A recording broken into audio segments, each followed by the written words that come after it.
Welcome back our channel. आप सभी का आपके अपने चैनल पर स्वागत है। जैसे कि आप सभी को पता है कि कल से हमारा रिवीजन जो बैच है वो शुरू हो गया है एचपीएससी का। और कल मैंने आप लोगों को एक क्वेश्चन करना दिया था जिसमें मैंने आपको एक क्वेश्चन में 3 डिफरेंस दिए थे, है ना। और बहुत ही दुखद उसके साथ मुझे कहना पड़ रहा है कि बहुत ही 3 बच्चों ने सिर्फ काम भेजा है। एक तो आप कहते हो मैडम क्लासेस शुरू कर दीजिए, ऊपर से जो है आप डेली का एक क्वेश्चन भी नहीं कर पा रहे हो, तो थोड़ा सा तो जो है मतलब फिर कहते हो कि एक रूटीन नहीं बन पा रहा है, कहाँ से पढ़ें कैसे पढ़ें। अगर कोई पढ़ाई करवा भी रहा है या क्वेश्चन आपको दे रहा है तो एक क्वेश्चन भी आपसे नहीं लिखा जा रहा है, तो बहुत ही गलत है। तो कितने क्वेश्चन इकट्ठे करोगे? आज मैं आपको 2 क्वेश्चन दे दूंगी तो कल का एक क्वेश्चन, आज के 2 क्वेश्चन, ऐसे तो क्वेश्चन बहुत सारे इकट्ठे हो जाएंगे। फिर तो ऐसे भारी भरकम चीजें लगेंगी। एटलीस्ट जो डेली काम मिल रहा है उसको तो करने की कोशिश करो। नहीं समझ में आ रहा तो कमेंट सेक्शन हाजिर है, मैंने बोला भी है, पूछो। मैंने कल ही क्लास में बोला था कि भाई काम करोगे तो अगर मुझे रिस्पांस लगेगा तो भाई आगे जो है अपन करेंगे। मजा भी आता है कि जब बच्चे क्वेश्चंस भेजते हैं देखने में कि भाई कहाँ गलतियां की हैं, क्या चीजें हैं। बाकी उन 3 बच्चों का पेपर अपन अभी डिस्कस करेंगे। तो आज के क्वेश्चन लिख लो भाई। पहले आज के क्वेश्चन लिख लो। आज का पहला क्वेश्चन है, what is the main difference that a programmer what is the main difficulty that a programmer must overcome in writing an operating system for real time environment? जब हम ऑपरेटिंग सिस्टम को real time environment में करते हैं तो main जो difficulty है वो क्या जो है वो आप लोगों को देखने को मिलती है, ये आपको यहाँ पे बताना है। ठीक है भाई, ठीक है। थोड़ा सा क्वेश्चन जो है वो घुमा के है, डायरेक्ट आपसे मैंने क्वेश्चन नहीं पूछा कि what is operating system, functions, types, है ना, एडवांटेज डिसएडवांटेज, क्योंकि ये चीजें हर किसी को आती हैं। थोड़ा सा क्वेश्चन को मैंने यहाँ पर घुमा दिया है। तो भाई आप यहाँ पर देख सकते हो कि भाई आपको जो है डिफिकल्टी बतानी है जब प्रोग्रामर जो है वो ओवरकम करता है writing and operating system in real time environment. एक क्वेश्चन आपका ये है। सेकेंड क्वेश्चन की अगर मैं बात करूँ तो आपको इसमें 3 मेन रीजन बताने हैं, पर्पस बताने हैं ऑपरेटिंग सिस्टम के, कि 3 मेन पर्पस क्या होंगे ऑपरेटिंग सिस्टम के। दोनों क्वेश्चंस को कॉपी में नोट कर लीजिए और उम्मीद करती हूँ कि कल जो है ये संख्या जो है 3 बच्चों से बढ़ के ज्यादा हो जाएगी। आज हम बात करेंगे उन 3 बच्चों के बारे में, उन्होंने कैसे लिखा है। ठीक है भाई, ये है एनएस क्लासेस का और ग्रुप। ठीक है, जिन बच्चों ने नहीं ज्वाइन कर रखा टेलीग्राम का वो ज्वाइन कर लें। और इसमें आप देख सकते हो एक बच्चे ने यहाँ पर भेजी है, एक ये भेज रखा भाई, इसका नाम मैं आपको बता दूं, नवीन दुहन। ठीक है भाई, तो यहाँ पे इन्होंने बताया है प्रोग्राम और प्रोसेस के बीच में डिफरेंस लिखा है। ठीक है भाई, तो देखो प्रोग्राम और प्रोसेस आप यहाँ पर देख सकते हो। ठीक है भाई, थोड़ा सा प्रोग्राम को एक्सप्लेन किया, थोड़ा सा प्रोसेस को एक्सप्लेन किया, बहुत बढ़िया है। जब भी हम डिफरेंस लिखते हैं ना तो उससे पहले अगर हम 2-2 लाइन उसके बारे में बता दे तो बहुत अच्छा है। अगर आप यहाँ पे छोटा सा डायग्राम भी बना देते तो वेल एंड गुड होता नवीन। ठीक है भाई, ठीक है। अब इन्होंने इस तरीके से यहाँ पे डिफरेंस लिख दिया और कंक्लूजन लिख दिया। राइटिंग अच्छी है, ठीक है। कोशिश करो कि ये जो लाइन है थोड़ी स्केल से, क्योंकि जब आप स्टार्टिंग में 2-4 क्वेश्चन लिखते हो वो थोड़े और अच्छे होने चाहिए, तो लाइन थोड़ी सी आप यहाँ पर सीधी जो है करने की कोशिश कर सकते हो। बाकी राइटिंग ठीक है, ठीक है, और बाकी सारी चीजें ठीक है। बस यहाँ पर मुझे जो दिक्कत लगी वो थोड़ा सा यहाँ पे जो है किसकी लगी, डायग्राम की। तो डायग्राम यहाँ पर आप इंक्लूड कर सकते थे। इन्होंने सिर्फ एक ही क्वेश्चन लिखा है, मतलब प्रोग्राम और प्रोसेस के बीच में डिफरेंस लिखा है। बाकी मैंने मल्टी प्रोग्रामिंग मल्टी प्रोसेसिंग के बीच में बोला था, जॉब शेड्यूलिंग, सीपीयू शेड्यूलिंग, मतलब 3 पार्ट में दिया था, सिर्फ इन्होंने एक ही पार्ट किया है। बहुत ही गलत है नवीन, एटलीस्ट एक क्वेश्चन तो पूरा लिखना चाहिए था। ठीक है, इसके बाद हम बात करें, ये तो था नवीन का, और एक है सरिता जिन्होंने भेजा है। ठीक है, और इसको हम डाउनलोड कर लेते हैं। ठीक है, इस तरीके से सरिता, सबसे पहले मैं कहूँ भाई, एक तो आपको थोड़ा सा राइटिंग को इम्प्रूव करने की जरूरत है। आप यहाँ पर देख सकते हो, थोड़ा सा यहाँ पे आप राइटिंग को इम्प्रूव कीजिए भाई, है ना, क्योंकि राइटिंग थोड़ा सा बेटर होगी तो आपको भी सही रहेगा। क्योंकि स्टार्टिंग में जो इंप्रेशन रहता है वो आपकी राइटिंग, चीजें, आप लाइन देख सकते हो किस तरीके से जा रही है। ठीक है भाई, और कोशिश करो डायग्राम की। ठीक है, तो यहाँ पे लाइन देखो भाई, यहाँ से इतना, वहां से इतना, तो थोड़ा सा जो है अब ऐसे मान के चलो कि फाइनल पेपर में लिख रहे हैं, अभी यहाँ पे चीजें इंप्रूव होंगी तो फाइनल एग्जाम में चीजें इंप्रूव होंगी, तो इस चीज को कर सकते हो। इन्होंने क्वेश्चंस को पूरे लिखे हैं। मल्टीटास्किंग एंड मल्टी प्रोसेसिंग, वहां पर देखो आपने प्रोसेस और प्रोग्राम के बीच में स्टार्टिंग में 2-2 लाइन लिख दी, लेकिन जब मल्टी प्रोग्रामिंग मल्टी प्रोसेसिंग को एक्सप्लेन किया तो यहाँ पे डायरेक्ट आपने डिफरेंस कर दिया। ठीक है भाई, तो आप उसको इसको भी आप उस तरीके से कर सकते थे। ये सीपीयू शेड्यूलिंग और जॉब शेड्यूलिंग है।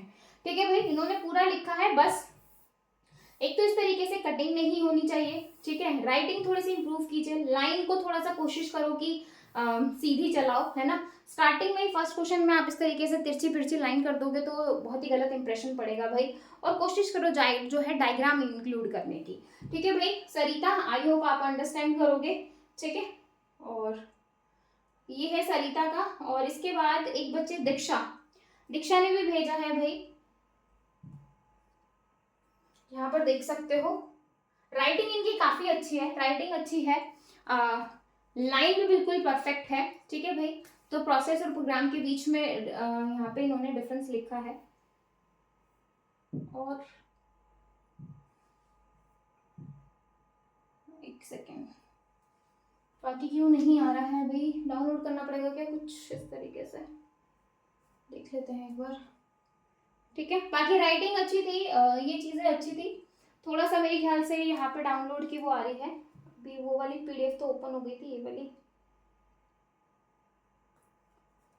एक बार ये डाउनलोड हो जाए। एक मेनका का भी आया है भाई, मेनका का भी देख लेते हैं।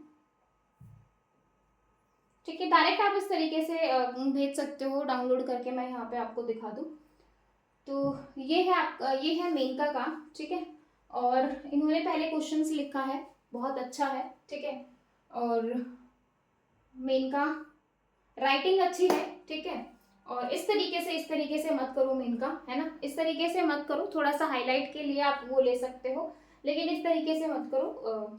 लाइन बिल्कुल परफेक्ट है। ठीक है, बस बहुत लिमिट में लिखा है, और बिल्कुल भी जो है यहाँ पर डायग्राम नहीं है भाई, डायग्राम बिल्कुल भी नहीं है मेनका।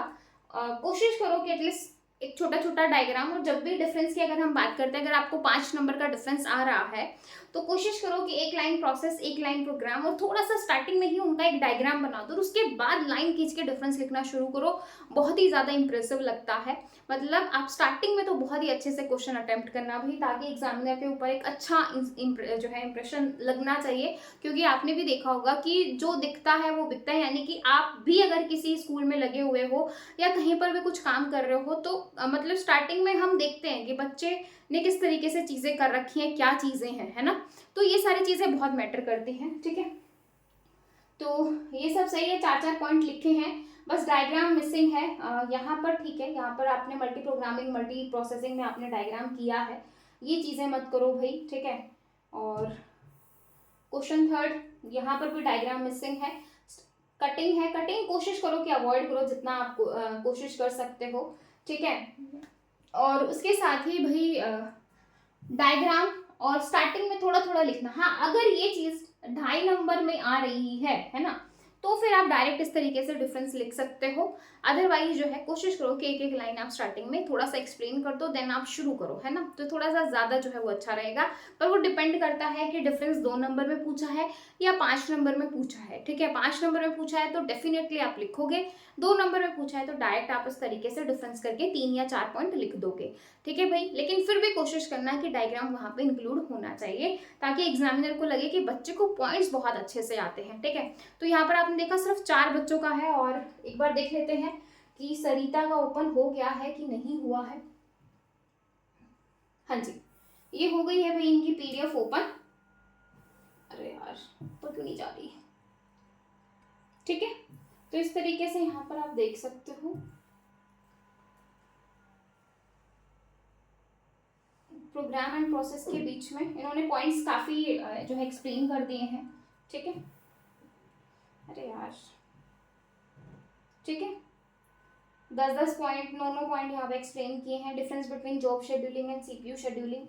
ठीक है, इस तरीके से ये सब देख के तो नहीं लिखा ना भाई, कहीं से देख के तो नहीं लिखा है, देख के तो नहीं लिखा भाई। और डायग्राम यहाँ पर भी मिसिंग है भाई, डायग्राम के लिए तो भाई मैं कहूंगी यहाँ पर काफी मिसिंग है। हाँ, इन्होंने जो मल्टी प्रोग्रामिंग का लिखा है, मल्टी प्रोग्रामिंग देखो 2 लाइन लिख दी फटाक से, 2 लाइन मल्टी प्रोसेसिंग की लिख दी, डायग्राम बना दिया, फिर डिफरेंस लिखा।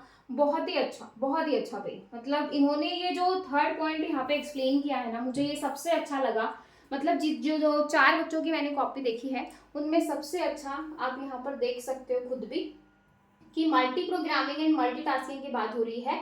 तो पहले मल्टी प्रोग्रामिंग को एक्सप्लेन किया, बस यहाँ पे भी डायग्राम आ जाता तो बहुत अच्छा था, बट यहाँ पे उन्होंने इस तरीके से पॉइंट्स किए हैं, बहुत अच्छा लग रहा है।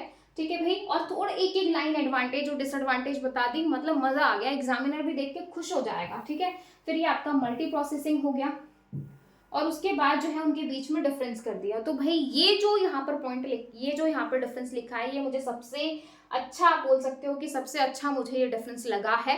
तो भाई आप इस तरीके से लिखोगे। हाँ, पर डिपेंड करता है एग्जाम जो है उसके ऊपर कि कितने मार्क्स का है ना। लेकिन फिर भी जो है कोशिश करना कि आपके पास, देखो टाइम तो ऑब्वियसली कम होगा कि 15 क्वेश्चंस आपको करने रहेंगे, और वेटेज के ऊपर बात है ना। लेकिन अगर वेटेज ही 5 या 10 नंबर या 8 नंबर का या 6 नंबर का है, तो फिर आप जो है क्वेश्चन को बहुत अच्छे तरीके से एक्सप्लेन करके आएंगे। ठीक है भाई, और ये जो क्वेश्चन है किसने कितनी देर में लिखे हैं वो भी मुझे आपको कमेंट करना है, कि आपने ये क्वेश्चन 10 मिनट में लिख दिए, 20 मिनट में लिख दिए, आधे घंटा लगा दिया, तो वो टाइम भी आप मुझे यहाँ पे जरूर बताएंगे कि इन क्वेश्चंस को लिखने में आपको कितना टाइम लग रहा है, ताकि जो है अगर टाइम ज्यादा लग रहा है तो आप इंप्रूव कर सके। और आज के ये 2 क्वेश्चन नोट कर लीजिए, एक बार फिर से मैं बोल देती हूँ। पहला क्वेश्चन आपके सामने है, what is the main difficulty that a programmer must overcome in writing and operating system for real time environment. ठीक है, एंड नेक्स्ट क्वेश्चन है आपका, 3 मेन पर्पस बताने हैं किसके, ऑपरेटिंग सिस्टम के। ठीक है, 3 मेन पर्पस बताने हैं किसके, ऑपरेटिंग सिस्टम के। दोनों क्वेश्चन आपको करने हैं। किसी भी बच्चे को किसी भी क्वेश्चन में डाउट आता है तो आप मुझे बता सकते हो, मैं आपको जो क्वेश्चन जो है एक्सप्लेन करवा दूंगी। ठीक है भाई, आई होप आपको चीज़ें समझ में आई होंगी। अगर किसी भी बच्चे को कोई भी डाउट है या कुछ पूछना है तो आप मुझे कमेंट सेक्शन में बता सकते हो। फिर मिलेंगे नेक्स्ट वीडियो में, यानी कि कल वाली क्लास में, नए क्वेश्चंस के साथ, और आपके जो है कि आप कैसा लिख रहे हो, क्या कर रहे हो, उन सारी चीज़ों को। ठीक है, आई होप आपने उस लड़की का पेपर देखा होगा, तो उसको एक बार फिर से देखना, अच्छे से करना।